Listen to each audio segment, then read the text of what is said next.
Hello friends, welcome back to Brainfood channel. আশা করছি আপনারা সকলে খুব ভালো আছেন, সুস্থ আছেন এবং ভীষণ ভীষণ পজিটিভ আছেন। মানুষের ইমোশন কি সাংঘাতিকভাবে মানুষের শত্রু হয়ে উঠতে পারে। আজকে আমি দুটো স্টোরি আপনাদের সাথে শেয়ার করব। দুটো স্টোরি কিন্তু সত্যি ঘটনা। একটা হচ্ছে কালেক্টেড, আর একটা হচ্ছে আমার নিজস্ব।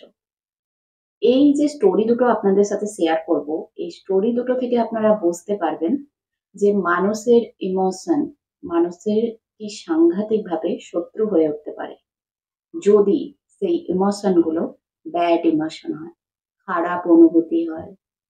কারণ মানুষের এই খারাপ অনুভূতিগুলো মানুষের মন এবং শরীরকে সম্পূর্ণভাবে নষ্ট করতে পারে, সম্পূর্ণভাবে ধ্বংস করে দিতে পারে। মানুষের ইমোশন দুটো টাইপের হয়, মানুষের অনুভূতি দু ধরনের হয়, এটা আপনারা অনেকেই জানেন।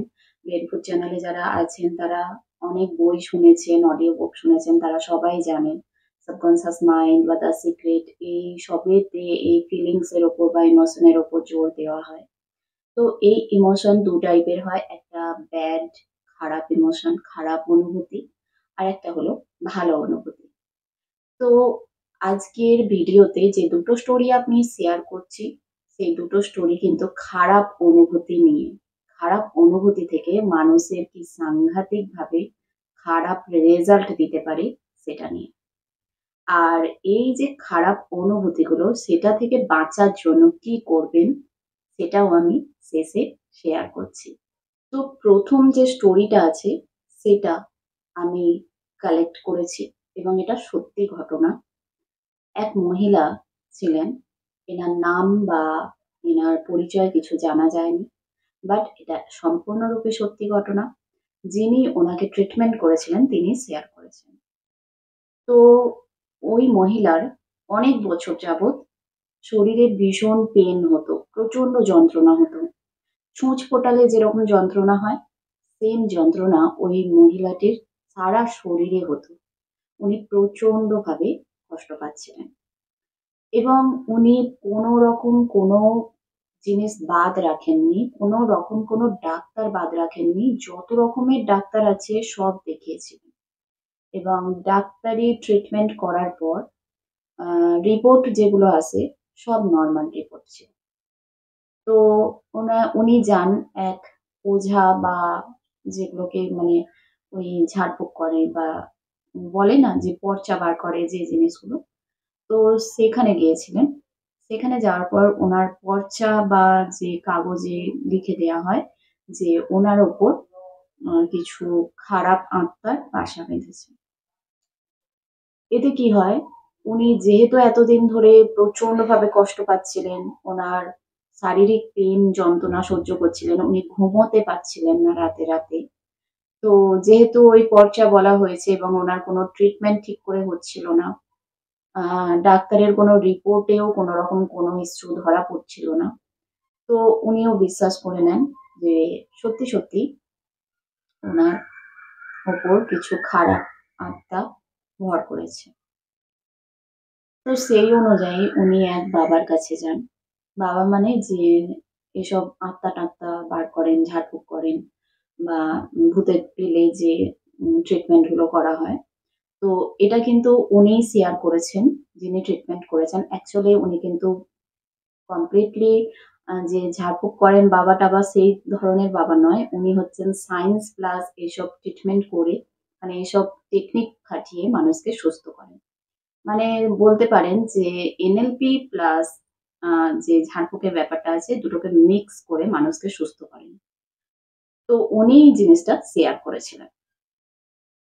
উনি বলছেন যে যখন ওই মহিলাটি উনার কাছে আসেন, তো উনি যে ট্রিটমেন্ট করেন, উনার অবস্থা যখন দেখেন উনি বুঝতে পারেন যে এনার অ্যাকচুয়ালি আ যে জিনিসটা হচ্ছে উনার পুরোপুরি বিশ্বাস করে নিয়েছেন মহিলাটি যে উনার মধ্যে কিছু আত্মা-টাত্মা ভর করে আছে। তো সেই মতো উনি বলেন যে, "হ্যাঁ, আপনার উপর একটা নয় ৩ টে আত্মা ভর করে আছে। তো এর জন্য আপনাকে কিছু কাজ করতে হবে।" তো সেই অনুযায়ী মহিলাটি বললেন, "হ্যাঁ, করুন।" এবং সেগুলোকে আমার থেকে দূর করে দিন এবং আমাকে সুস্থ করুন। তো সেই অনুযায়ী উনি কি করেন, যে কালো কাপড় হয়, কালো কাপড়ের পুতুলের মতো তৈরি করেন এবং সেই পুতুলটাকে উনার চারপাশে ঘুরিয়ে দেন। ঘুরিয়ে দেওয়ার পর বলেন, কিছু মন্ত্র পড়েন। মন্ত্র পড়ার পর বলেন যে, "আপনার মধ্যে যে আত্মাগুলো ছিল, সেগুলো এখন এই পুতুলের মধ্যে চলে এসছে।" এবার উনি কাপড়ের পুতুলটাকে বিভিন্ন রকম হলুদ-টলুদ যা সব দেয়, সিঁদুর হলুদ মাখিয়ে রেখে ওর উপরে কি করেন, পটাশিয়াম দিয়ে দেন। পটাশিয়াম দেওয়ার পর উনি কি করেন, আ বলেন যে ঘি ঢালতে বলেন, ওই মহিলাটিকে বলেন যে ঘি ঢাল। তো ওই পুতুলটার উপর যখনই ওই মহিলাটি ঘি ঢাললেন, তখন কি হলো, দাউ, দাউ করে আগুন জ্বলে উঠল এবং পুতুলটি পুড়ে ছাই হয়ে গেল। আর মহিলাটি যখনই আগুনটা ধরে উঠল, মহিলাটি সঙ্গে, সঙ্গে অজ্ঞান হয়ে পড়ে যান। তারপর কি করা হয়, মহিলাটিকে জল-টল ছিটিয়ে উনার জ্ঞান ফেরানো হয়। এরপর উনাকে বলা হয় যে, "আপনি এখন সম্পূর্ণ সুস্থ। আপনার শরীর থেকে যা কিছু ছিল সব বেরিয়ে গেছে।" তো মহিলাটির সেই অনুযায়ী বিশ্বাস জন্মায় এবং উনি ভীষণ হ্যাপিলি বলেন যে, "আমি ভীষণ হালকা ফিল করছি এখন। আমার শরীর ভীষণ হালকা হয়ে গেছে।" তো উনি সেই অনুযায়ী বাড়ি ফিরে যান এবং খুব হ্যাপিলি ভালোভাবে উনি শুরু করেন, জীবনযাপন শুরু করেন এবং উনার যত পেইন ছিল, যন্ত্রণা ছিল, ছুঁচ ফোটানোর মতো যে যন্ত্রণা ছিল সেগুলো ভালো হয়ে যায়। আর উনি যে রাতে ঘুমাতে পারছিলেন না, উনি রাতেও খুব ভালোভাবে ঘুমোতে থাকেন। এরপর কি হলো, এই যে বাবা বা সায়েন্টিস্ট বাবা যিনি ছিলেন, তো উনি কি করলেন, উনি ৩ মাস হয়ে যাওয়ার পর যখন উনি একদম সুস্থ ওই মহিলাটি, তখন উনাকে কি করলেন যে মহিলাটিকে আসল ব্যাপারটা খুলে বলার জন্য ডাকলেন। মহিলাটি উনার কাছে গেল। এরপর কি হলো, সায়েন্টিস্ট বাবা উনি মহিলাটিকে উনার আসল কথাগুলো বললেন যে, "অ্যাকচুয়ালি আপনার মধ্যে কোনো রকম কোনো প্রেতাত্মা বা ভূত-প্রেত আপনাকে ধরেনি। আপনার পুরোটাই মনের ব্যাপার ছিল এটা। আপনি মন থেকে যে জিনিসগুলো ক্রিয়েট করেছিলেন, তার জন্যই এই প্রবলেমটা হয়েছিল। এবং আপনি যে আগুনটা ধরতে দেখেছিলেন, ওটা কিচ্ছু না। ওর মধ্যে পুতুলটার মধ্যে পটাশিয়াম দেয়া ছিল। আর ঘিয়ের বদলে ওখানে গ্লিসারিন দেয়া ছিল। যার জন্য পটাশিয়াম, গ্লিসারিন একসাথে মিক্স হওয়ার পর সেখানে দাউ, দাউ করে আগুন জ্বলে উঠেছিল।" তো এরপর কি হয়, মহিলাটিকে বলা হয়। মহিলাটি বাড়ি চলে যান। ১০ দিন পর মহিলাটির মধ্যে সেম প্রবলেম আবার ফিরে আসে। তো এটা কেন হলো? উনি তো ভালো হয়ে গেছিলেন। এখানে এইজন্যই হলো কারণ মহিলাটি ফার্স্ট তো ব্যাপারটা বুঝতেই পারেননি যে অ্যাকচুয়ালি এগুলো সায়েন্টিফিক ব্যাপার। উনার অ্যাকচুয়ালি কোনো রকম কিছু হয়নি। উনার উপর কোনো প্রেতাত্মা বা কোনো কিচ্ছু ছিল না। সবকিছু উনার ফিলিংস বা ইমোশন, খারাপ ইমোশন গুলো উনার মধ্যে জড়ো হয়েছিল। যেগুলো উনার শরীরে এই পেইন ক্রিয়েট করছিল। এবার উনি আবার যে সেই জায়গায় পৌঁছে গেলেন, কারণ এই যে সায়েন্টিস্ট বাবার উনাকে উচিত হয়নি এই জিনিসগুলো উনার সাথে শেয়ার করা। কারণ শিক্ষিত যারা প্রচন্ড শিক্ষিত মানুষ তারা হয়তো জিনিসগুলোকে বুঝে যাবে সহজে। বাট যারা শিক্ষিত নন, জিনিসগুলো মানে ভূত-প্রেত, বাধা এসব ব্যাপারে বেশি মানেন। তাদের যদি সায়েন্টিফিক ব্যাপারগুলো বোঝানো হয়, তারা সহজে বুঝবে না। তারা সেই জায়গাতেই চলে যাবে। তো সায়েন্টিস্ট বাবার হয়তো এটা আহ উচিত হয়নি এটা উনার সাথে শেয়ার করা। উনি ভালো ছিলেন, ওইভাবেই ভালো থাকতেন। না জানলেই না জানতো। কিন্তু যেহেতু উনি চেয়েছিলেন যাতে জিনিসটা সত্যিটা সামনে আসুক, তো উনি সত্যিটাই বলতে কি যে এরকম হয়ে গেছে। তো এখানে মেইন জিনিসটা যেটা হয়েছিল ফিলিংস, ইমোশন। উনি হয়তো প্রচন্ডভাবে এমন কোনো দুঃখ কষ্টের মধ্যে ভুগছিলেন ১ম থেকেই। কি হয় যাদের মানে গ্রামের দিকে থাকে যারা, তারা সাধারণত কি হয়?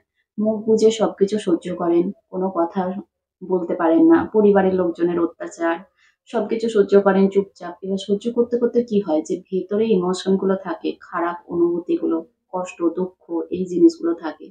এগুলো কি হয়? বেরিয়ে আসছে না। ভেতরে বন্ধ হয়ে থাকছে। তখন কি হয়? আমাদের যে এই খারাপ ইমোশন গুলো থাকে সেগুলো আমাদের শরীরের বিভিন্ন জায়গায় গিয়ে বসে যায় এবং সেই জায়গাগুলোতে পেইন ক্রিয়েট করে। আপনারা যদি দেখে থাকবেন কারোর হয়তো হাঁটুর ব্যথা বা কোমরে ব্যথা, বিভিন্ন জায়গায় পিঠে ব্যথা, হাতে ব্যথা এরকম হচ্ছে। তো আপনারা হয়তো ট্রিটমেন্ট করাচ্ছেন অথচ দেখছেন কোনরকম কোনো খারাপ কিছু নেই। রিপোর্ট নরমাল তা সত্ত্বেও আপনাদের এরকম পেইন হচ্ছে। তাহলে আপনারা আ একটু কনসাল্ট করতে পারেন কোনো NLP টিচারের সাথে। হতে পারে আপনার কোনো ইমোশন সেই জায়গায়, কষ্টের ইমোশন গুলো আপনার সেই জায়গায় আটকে আছে। তো এই কষ্টের ইমোশন গুলো, দুঃখের ইমোশন গুলো যখন আটকে যায়, শরীরে এই যে যন্ত্রণা, ব্যথা, বেদনা ক্রিয়েট করে, তখন কি হয়? একে তো শরীর কষ্ট পাচ্ছে, তার উপরে মনের মধ্যে যখন কেউ কিছু দিয়ে দিল যে আপনি আপনার মধ্যে কোনো প্রেতাত্মা বাসা বেঁধেছে, সে তখন কি করলো? সম্পূর্ণভাবে জিনিসটাকে বিশ্বাস করে নিল। তো এই তো গেল ওনার কাহিনী। এবার বলি আমার একটা কাহিনী। তো আমার এইসব প্রেতাত্মা কিছু না। আমার জাস্ট হয়েছিল কি, আমার মেয়ে প্রচন্ড ছোট ছিল, অনেক ছোট ছিল। সবে হামাগুড়ি দিতে শিখেছে। তো যে জিনিসটা এতদিন ধরে আমি পেইন সহ্য করেছি, ব্যথা সহ্য করেছি, আ সেই জিনিসটা NLP শেখার পর আমি জাস্ট NLP টেকনিক দিয়ে জিনিসটার ব্যথাটাকে সম্পূর্ণভাবে সারিয়ে ফেলেছি। আ পরে বুঝতে পারলাম অ্যাকচুয়ালি এটা আমার কোনো ভেতরের কোনো খারাপ কিছু হয়নি। হাড়ের কোনো প্রবলেম নয়। এটা আমার মাইন্ড থেকে ক্রিয়েট হয়েছে। কি হয়েছিল জিনিসটা? আ আমার মেয়ে যখন হয়েছিল, আমার মেয়ে ৬-৭ মাস বা ৮ মাস এরকম বয়স হবে। তো তখন সেই সময় ৮ মাস থেকেই মেবি ৮ মাস যে সময়টা হামাগুড়ি দিতে শেখে আমার ঠিক আর মনে পড়ছে না কোন সময়টা। আ উম ৮-১০ মাস এরকম হবে, ১০ মাস সামথিং বা হামাগুড়ি দিতে শেখে যে সময়টা। উঠে বসে হামাগুড়ি দেয় যখন। তো সেই সময় কি হয়েছিল, একে তো বাচ্চা হওয়ার জন্য মায়েদের একটা মেন্টাল প্রেশারই থাকে, রাত জাগা, বাচ্চা ঘুমোচ্ছে না, বাচ্চাকে ঘুম পাড়ানো, ঠিকমতো খাওয়া-দাওয়া নেই, খেতে বসলেই বাচ্চা উঠে কাঁদছে। তো এরকম একটা সিচুয়েশন ছিল। তারপর তো ফ্যামিলি সেরকমই ছিল। তো যখন বাচ্চাকে ঘুম পাড়িয়ে রেখে সবে খেতে বসেছি আমি, সবে দুটো খাবার নিয়ে বসেছি। সেই সময় কি হয়েছে আমার বাচ্চা আ কেঁদে উঠেছে। কেঁদে উঠে ও কি করত?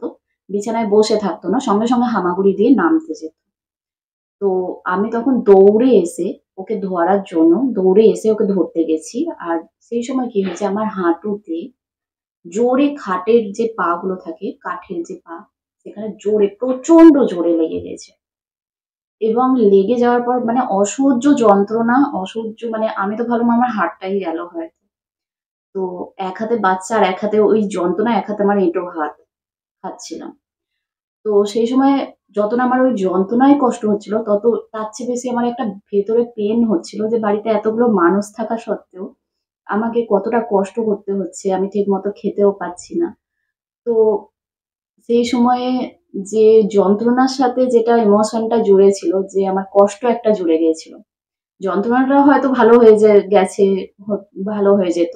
কিন্তু ওই যে যন্ত্রণাটার সাথে প্রচন্ড লাগাটার সাথে আমার একটা ইমোশন জুড়ে গিয়েছিল যে আ আমার এতগুলো মানুষ থাকা সত্ত্বেও আমার বাচ্চাকে দেখার মতো কেউ নেই।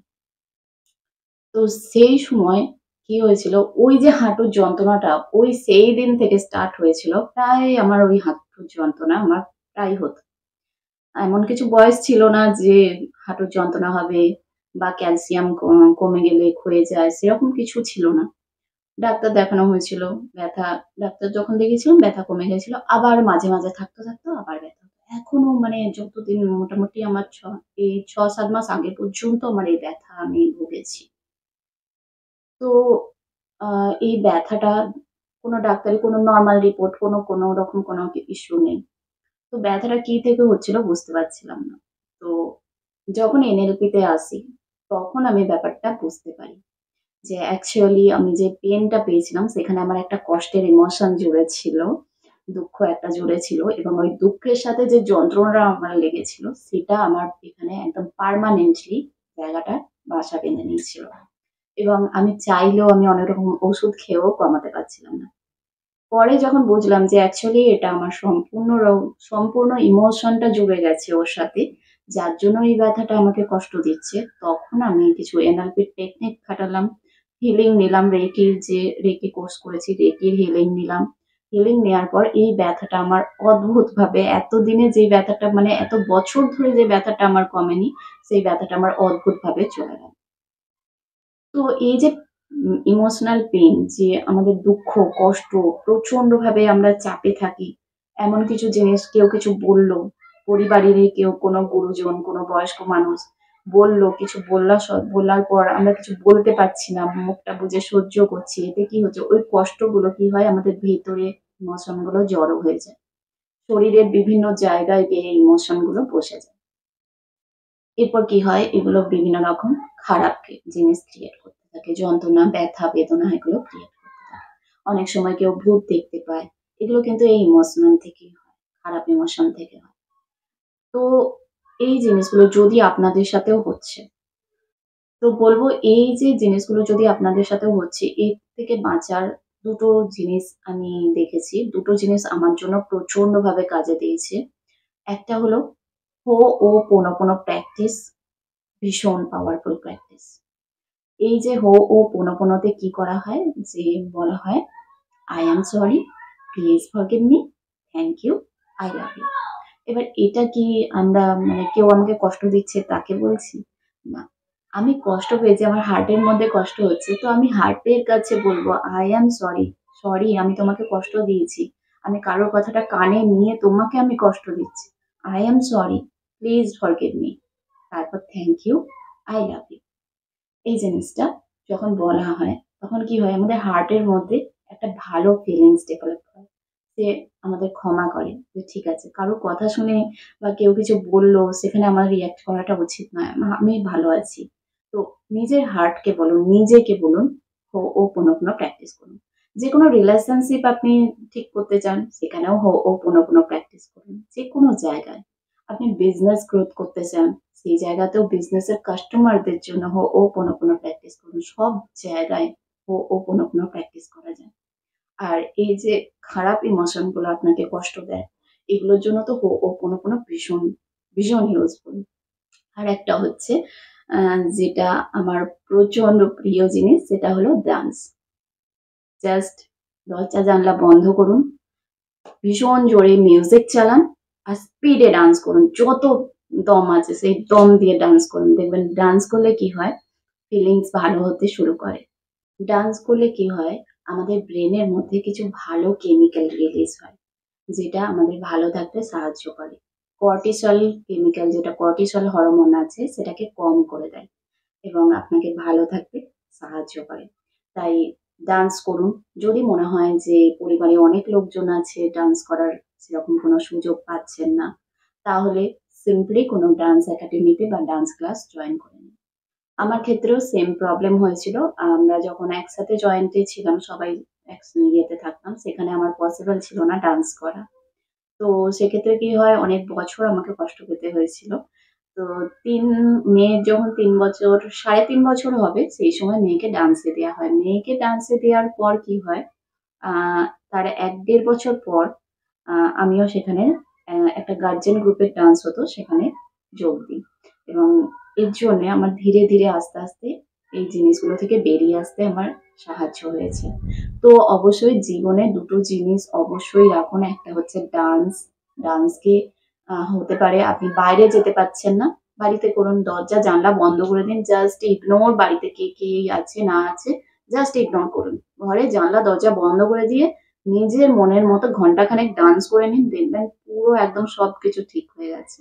আর ভীষণ একটা হ্যাপিনেস ফিল হচ্ছে। আর সেকেন্ড হলো হো'ওপোনোপোনো প্র্যাকটিস করুন। হো'ওপোনোপোনো ভীষণ, ভীষণ পাওয়ারফুল। আর এই দুটোই পাওয়ারফুল। ডান্সও পাওয়ারফুল, হো'ওপোনোপোনোও পাওয়ারফুল। দুটোই পাওয়ারফুল। দুটো একসাথে করুন। দারুণ রেজাল্ট পাবেন। বয়সের দিকটা দেখবেন না। অনেকে ভাবে আমার তো বয়স হয়ে গেল কি ডান্স করব। এসব ডান্স বয়স দেখে হয় না। ডান্স মন থেকে আসে। আপনাকে ভালো থাকতে হবে। শুধু এটা ভাববেন। বয়স দেখলে চলবে না। জাস্ট ডান্স করুন। দেখবেন যে বিভিন্ন জায়গায় ওই যে কৃষ্ণ নাম করে, যে হরে কৃষ্ণ যে ইয়েগুলো করে আপনারা দেখে থাকবেন। অ্যাকচুয়ালি তারা কি করছে? আ ভগবানকে পেতে হলে, ভগবানকে জানতে হলে আগে নিজেকে ভালো থাকতে থাকতে হবে। এই জন্যই তো হাত তুলে তুলে কৃষ্ণ নাম করে, তাই না? নাচে, ডান্স করে, এই জন্যই তো, যাতে ভালো কেমিক্যাল ব্রেনের মধ্যে রিলিজ হয়, হ্যাপি হরমোন রিলিজ হয়, কর্টিসল হরমোন নষ্ট হয়ে যায়, কর্টিসল হরমোনটা কমে যায় এবং ভালো হরমোন রিলিজ হলে তবেই তো, যখন ব্রেন ভালো থাকবে আপনি হ্যাপিনেসে ফিল করবেন, খুশিতে থাকবেন, সুখে থাকবেন, আনন্দে থাকবেন, তবেই তো ভগবানের সাথে কানেক্ট করতে পারবেন, তাই না? ইউনিভার্সের সাথে কানেক্ট করার জন্য তো মেন রাস্তাই হলো আনন্দ, ভালোবাসা, হ্যাপিনেস, ভালো জিনিসগুলো। ল অফ অ্যাট্রাকশন এ কিছু ম্যানিফেস্ট করতে যাচ্ছেন আর আপনার মধ্যে যদি খারাপ ফিলিংস বলে আছে, আপনি বলছেন আমার সাথে তো ল অফ অ্যাট্রাকশন কাজ করছে না, কি করে কাজ করবে? কারণ আপনার মধ্যে তো খারাপ ফিলিংস গুলো ভরে পড়ে আছে। তাই আপনাকে আগে খুশিতে থাকতে হবে, আনন্দে থাকতে হবে। ভালো যে ইমোশন গুলো আছে, ভালো ফিলিংস গুলো, খুশি, আনন্দ, ভালোবাসা, গ্র্যাটিটিউড ও ভীষণ পাওয়ারফুল, খুব পাওয়ারফুল। তো অবশ্যই এইগুলো প্র্যাকটিস করুন। হো'ওপনোপনো প্র্যাকটিস করুন, ডান্স করুন, মন ভরে ডান্স করুন যত ইচ্ছে। কেউ গান গাইতে ভালোবাসেন, গান করুন। এগুলোতে ভীষণভাবে মন ভীষণ ভালো থাকে। ড্রইং করতে ভালোবাসেন যারা, ড্রইং করুন। কারণ রং দেখলে মন ভালো হয়ে যায়। অনেক রকম যখন রং দেখা হয়, ভালো পারেন না, ভালো পারতে হবে না। এমনি জাস্ট রং নিয়ে বসুন আর কালার করুন। দেখবেন মন এমনিই ভালো হয়ে গেছে। তো অনেকক্ষণ বকবক করে ফেলেছি। আর ভিডিওটি ভালো লাগলে একটি লাইক করে দেবেন। আর চ্যানেলে নতুন হলে চ্যানেলটিকে সাবস্ক্রাইব করে দেবেন। আর যদি মনে হয় যে আপনাদের পরিচিতদের মধ্যে এরকম ডাক্তার দেখাচ্ছেন, ট্রিটমেন্ট করছেন, ভালো হচ্ছে না এবং হতে পারে তার মধ্যে ওই খারাপ ইমোশন গুলো শরীরের মধ্যে বসে আছে। তাই ভিডিওটা তাদের সাথে অবশ্যই শেয়ার করে দেবেন। তাদেরও উপকার হবে। তারা যখন জানতে পারবে যে অ্যাকচুয়ালি তাদের পেইন বা যন্ত্রণার কারণটা কি, তারা নিজেদের ঠিক করার চেষ্টা করবে। ঠিক আছে, চলুন আজকের জন্য এতটাই। আবার আসবো। ততক্ষণের জন্য সবাই ভালো থাকবেন, সুস্থ থাকবেন এবং সবসময় পজিটিভ থাকবেন। নমস্কার।